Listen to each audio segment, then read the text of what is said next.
Hey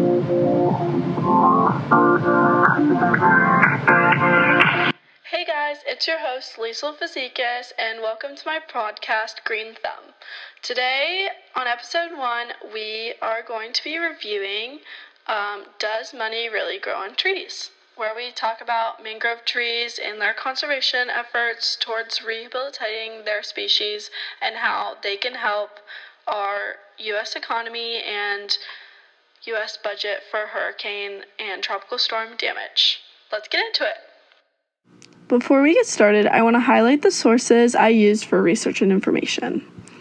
First, I had Hurricane Damage Implications of Increased Risk on the Federal Budget by Martha Atkinson, Global Impacts of Projected Climate Changes on the Extent and Above-Ground Biomass of Mangrove Forests by Ladane Gueva, Environmental Destruction in the New Economy, Offshore Finance, and Mangrove Forest Clearance in the Grand Cayman by Katrina Jern, What is a Mangrove Forest by the National Oceanic and Atmospheric Administration, Hurricane Costs by the National Oceanic and Atmospheric Administration Office for Coastal Management, and finally, Numerical Study of the Hydrodynamics of Mangrove-Inspired Structures for Coastal Protection by John J. Quinones.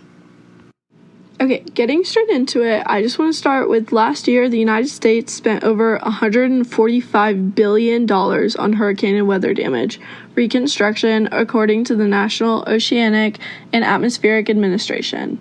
In my opinion, that's a lot of money, considering that the U.S. federal budget is only about $35 billion to give to FEMA and states that are hit by hurricanes, tropical storms, and have significant damage. So obviously this is a big issue that's taking a toll on our economy and how far the U.S. is in debt. So a little bit of background information as we get into this. Mangrove forests are a species of tree that reside in the wetland areas on coastlines, so commonly seen a lot on the West Coast and then in Florida and stuff.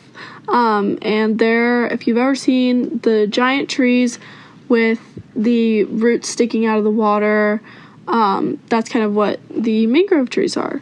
So basically, the mangrove tree population has been decreasing and declining due to tourism, overfishing, deforestation, and just a lot of other human-related reasons. The reason that they would be worth rehabilitating would be due to their innate ability to absorb carbon. They're a keystone species in many ecosystems, so it would help kind of revitalize a lot of coastline ecosystems, create those beautiful coastlines that we love to see.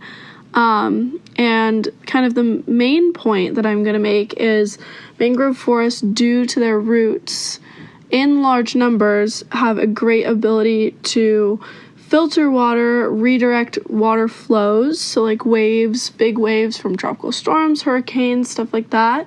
And also, because the roots are so large and such an intricate system, it's really beneficial that they hold the sediment around them in place. So we won't see as much of the coastline erosion around the areas where mangrove forests reside. One of the studies I closely researched, called Numerical Study of the Hydrodynamics of Mangrove-Inspired Structures for Coastal Protection, highlights how their findings and results through creating basically a hydroponic system mimicking the effect of what the mangrove roots in a mangrove forest would do to protect coastlines. They said these qualitative and quantitative results narrow the gap in design guidelines that engineers and ecologists could follow in the early design of engineered mangrove routes for coastal and marine life protection. It is proven that these mangrove forests and their roots can play a very impactful role in protecting our coastlines from the hurricane damage. In another source called Hurricane Damage, the Implications of Increased Risk on the Federal Budget, the author Martha Atkinson kind of highlights how accounting for the effects of climate change, CBO estimates that the mean expected damage in 2075 from these hurricanes and increased like severity levels as we go on would be $65 billion. So that's $35 billion higher than the estimated expected damage under current conditions, and it's also $35 billion higher than what our federal budget could kind of fall back on based on where we are now. So overall, with this knowledge, I kind of question how this solution to coastline protection and minimizing the costs of hurricane damage on the U.S. coastlines and what this means for our economy and our federal budget. I mean, not to mention how much carbon emissions are costing and our current conservation efforts and how it is a big stigma around environmental bills and stuff along those lines that a lot of politicians find kind of off-putting when looking at bills that come through Congress based on these matters. Mangrove forests and what I've presented so far, it almost seems like it's too simple to be real of a solution. But I think our problem lies more within being polarized in our political views and being very right or very left, and using that passion within what we believe that kind of works against our government and our political system and our economy on when it comes down to trying to approve these conservation efforts. So with that being said, I interviewed a few of my peers and representatives of my generation, Gen Z, on what their thoughts and their knowledge of how conservation efforts were to affect our economy and what they would think about this mangrove forest rehabilitation solution. Do you think politicians on either side of political views would accept, like, kind of what I said earlier about mangrove forests and through studies and stuff, do you think they would accept this as a reliable solution to coastline protection? And then why or why not? I think that, can I say like Republicans and stuff? Okay.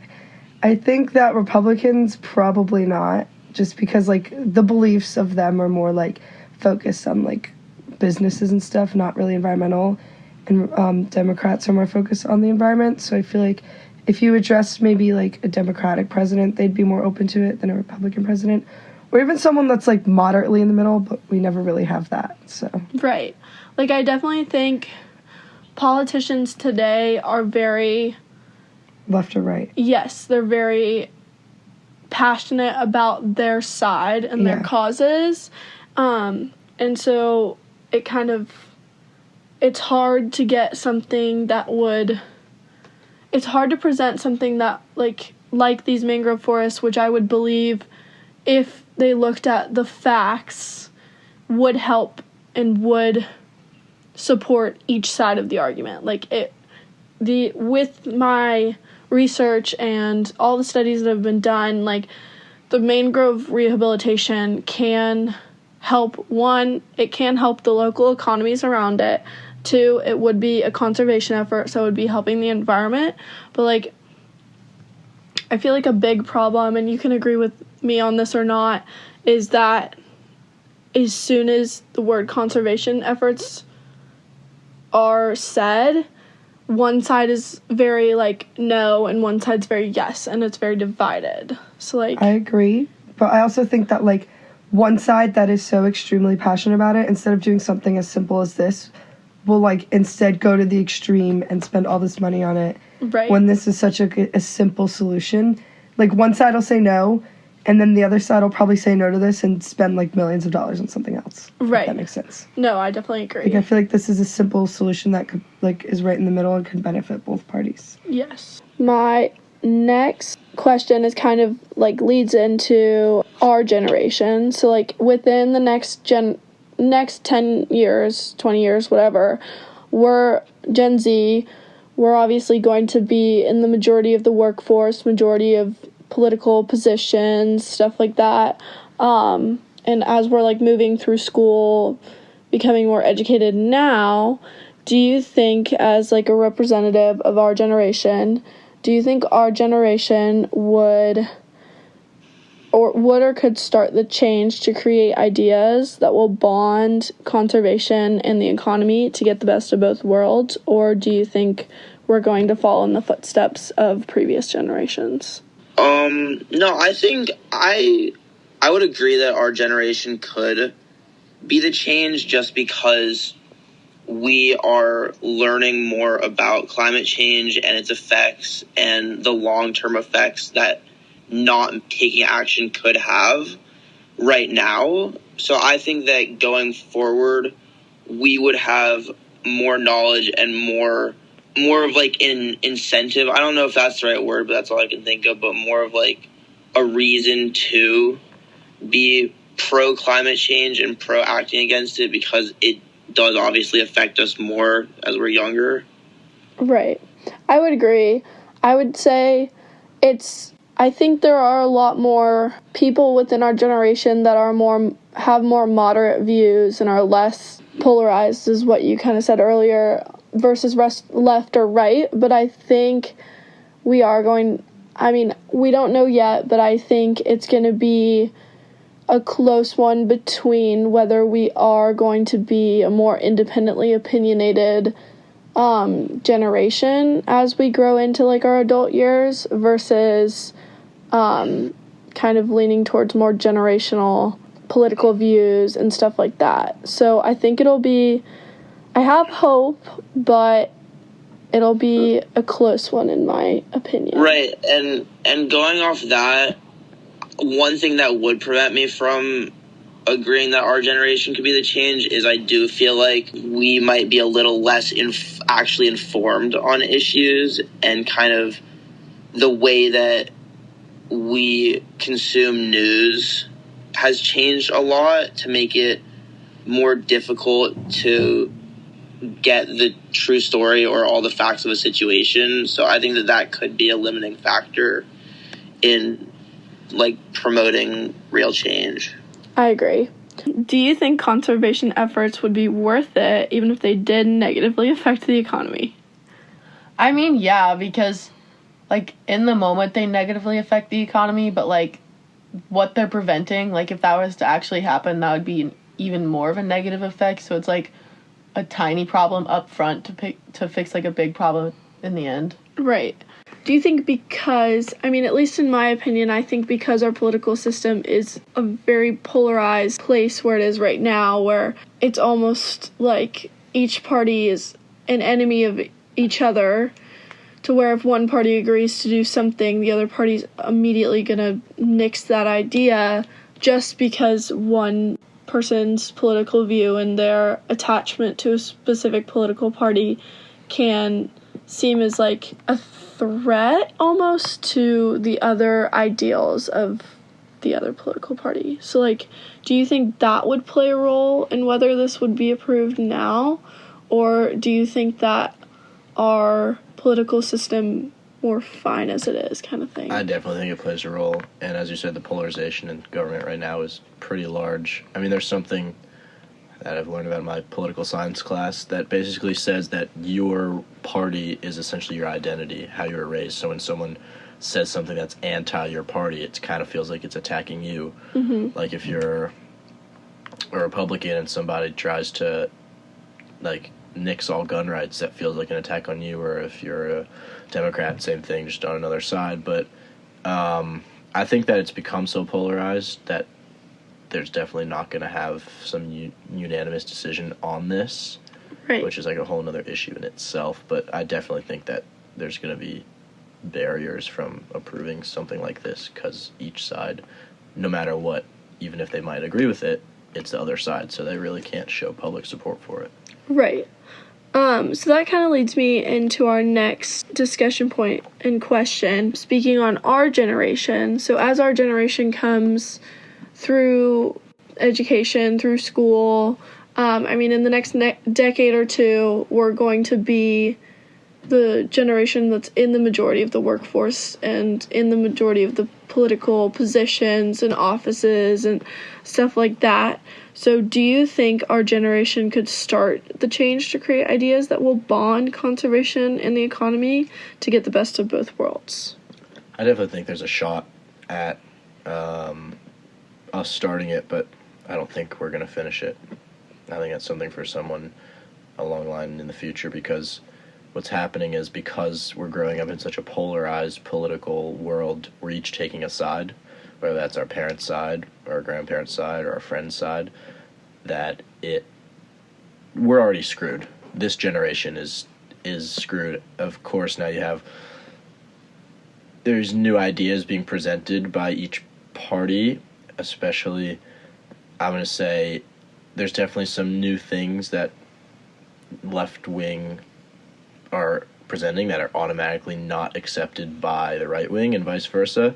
So I think that our political society and world is not going to be accepting of something that both parties can agree on, at least our generation. Future generations, there might be a shot, but I think our generation is too far gone, especially with social media. Okay. I would agree with that on the social media front. I mean, I would say, in my opinion, our generation is becoming a more moderate generation than the generations in the past, but I do think it is up in the air whether we will use more our opinions as kind of a weapon to show that the political side of our government and everything like that, and the positions that maybe we could bring some moderation into that part of our government. But then there's also generational politics and generational beliefs and ideas, and the fact that you believe what your parents believed and stuff like that. So I think it's kind of a fight between those two, I guess, opinions or ways of viewing how our generation can handle this. But I definitely do agree that it might not be our generation that gets this. Especially because the fact that our generation, we have pretty much one election that we remember under our belts, and in 20 years when you ask somebody, growing up, what was a Democrat to you? It's Hillary Clinton. What was a Republican? That's Donald Trump. And I don't think either of those parties would be willing to accept those candidates as viable representations of who their party is. So I think our generation definitely has a skewed perspective on who is who and what is what, which is definitely not a good start if we're trying to fix things together. I agree. Overall, I think our generation has a lot to think about in these upcoming years about our conservation efforts and what it will mean towards our economy and how we will go about either saving our planet or fighting about the economy and so on. But overall, there you have it. You heard from our peers in our generation on what they think about this matter, and potentially mangrove forests could be the start of a good change. Thank you for listening. See you next week on Green Thumb.